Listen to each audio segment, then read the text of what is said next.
एक प्रसंग है, पहले कभी स्मरण में नहीं आया पर आज स्मरण में आया है नखपुरा में, तो बड़े सावधानी से सुनिएगा। एक बार मां आद्य शक्ति पार्वती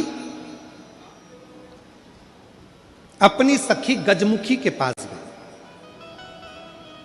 क्या नाम था उनकी सहेली का? गजमुखी। जम के बोलो, गजमुखी। उनकी सखी गजमुखी के पास गई। ध्यान देना थोड़ा सा। एक शिवजी के गण नंदी और एक पार्वती जी की सहेली गजमुखी। कहते हैं शंकर भगवान के गण नंदी इतने सुंदर थे कि उनको देखकर अप्सराएं भी उनकी ओर आसक्त हो जाती थी। इतने सुंदर थे, इतने सुंदर। तब बाबा देवादिदेव महादेव की आराधना में नंदी लग गए। शिवजी ने कहा वर मांगो, तुमको क्या चाहिए? तो कहा कि मेरा मुख बदल दो, मुझे ये मनुष्य का चेहरा नहीं चाहिए। क्यों?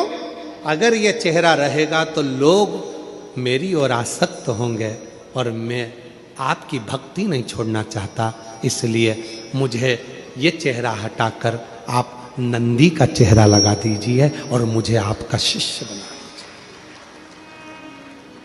दूसरे नंबर पर है माता पार्वती जी की सहेली गजमुखी। इतनी सुंदर थी, इतनी सुंदर थी, इतनी सुंदर, जो आज के ज़माने में दिन भर इंस्टाग्राम पर और फेसबुक पर और ना जाने कौन कौन से वो सोशल मीडिया पे आप जितनी भी सुंदर सुंदर कहते हो ना, कितनी सुंदर, कितनी सुंदर, ये सब जितनी दुनिया की सुंदरता है पार्वती जी के साथ रहने वाली एक उनकी सखी गजमुखी के चरणों की धूल के बराबर है। चरणों की धूल के बराबर। इतनी सुंदर थी गजमुखी। एक दिन गजमुखी आई पार्वती जी के पास। गौरा, गौरा, गौरा। गौरा ने कहा क्या बात है, क्या हो गया? एक वर चाहती हूं तुमसे। क्या वर है? बस मैं चाहती हूं कि जब भी मैं तेरे साथ चलूं पूरी दुनिया की दृष्टि केवल तुझ पर रहे, मुझको कोई ना देखे, ऐसा वर चाहिए।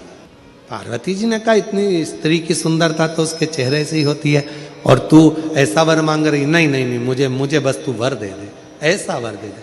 पार्वती जी ने कहा तुझे जो अच्छा लगे वो प्राप्त कर ले, मुझे हाथी का मुख लगा दे। हाथी का, ठीक है। गजमुखी हो गई पार्वती जी, बहुत सुंदर।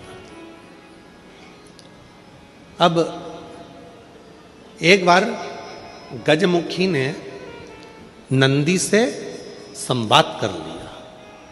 बहुत सुंदर प्रसंग है, थोड़ा ध्यान देना। पहली बार स्मरण में आया इसलिए उसको सुनाने का मन कर गया। बहुत सुंदर। गजमुखी ने नंदी से एक बार संवाद कर लिया।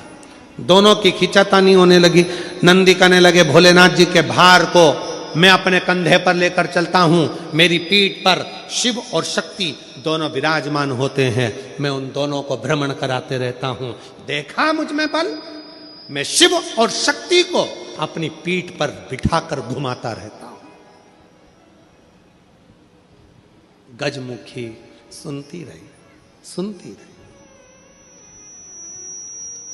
गजमुखी ने कहा रे नंदी, ये तेरा भ्रम है कि तू शिव को उठाकर लेकर जा रहा। ये तेरा भ्रम है कि शंकर भगवान तेरी पीठ पर बैठकर जा रहे हैं। शंकर भगवान को लंका का राजा रावण भी ले जाना चाहता था, पर भगवान शंकर ने अपने अंगूठे को, मात्र पांव के अंगूठे के नख को इतना सा दबाया था और रावण ने पूरा बल लगा दिया था तो नहीं उठा पाया था। जरा सोच नंदी, वो तो शंकर भगवान की कृपा है तुझ पर, इसलिए शिव जब तुझ पर बैठते हैं हल्के हो जाते हैं, इसलिए तेरे साथ चले जाते हैं। पर नंदी मानने को तैयार नहीं। जब नंदी नहीं माना, तब गजमुखी ने कहा कि नंदी मेरी बात मान ले। नंदी कहते नहीं नहीं, अगर तुम कहती हो कि शिव हल्के हो जाते हैं भक्त के लिए, तो तुम ऐसा कुछ कर कर बता दो कि शंकर भगवान तुम्हारे कहने पर बैठ जाए। ठीक है, आज गजमुखी पार्वती जी की आज्ञा लेकर तब साधना में बैठ गई। शिव जी प्रसन्न हो गए। क्या बात है गजमुखी, क्या चाहती हो? इतने दिनों से तुम तप साधना कर रही हो पार्वती की, आज मेरी तप साधना? क्या हुआ? बोलो गजमुखी, क्या चाहती हो? गजमुखी ने एक बेलपत्र का पत्ता दिया और बाबा भोलेनाथ जी से कहा, बाबा मेरा निवेदन है, इस पत्ते को मैं हवा में उड़ाऊंगी, आप उस पत्ते पर क्या बैठ जाओगे? शंकर भगवान बोलने लगे, अकेला बैठूं या पार्वती को भी बैठाऊं? गजमुखी बोली, इतने से पत्ते पर पार्वती भी बैठ जाएगी? शिव जी बोले, पार्वती को बिठाऊं, साथ में गणेश जी को भी बिठाऊं कि रिद्धि सिद्धि को भी बिठाऊं? गजमुखी ने कहा, इतने से पत्ते पर गणेश रिद्धि सिद्धि बैठ जाए। शिव जी बोले कि कार्तिकेय को भी बिठा लूं, कि अशोक सुंदरी को भी बिठा लूं, कि जया विशारा सामरी बारी दौतली देव सबको बिठा लूं? इतना बड़ा परिवार सब बैठ जाएगा? इतने में शिव जी बोले कि भगवान विष्णु और लक्ष्मी को भी बिठा लूं क्या? कहा विष्णु लक्ष्मी, तू कहे तो ब्रह्मा ब्रह्माणी को, ब्रह्मा ब्रह्माणी, इंद्र इंद्राणी, 33 कोटि देवता इस पत्ते पर बिठा देता हूं, बोल गजमुखी।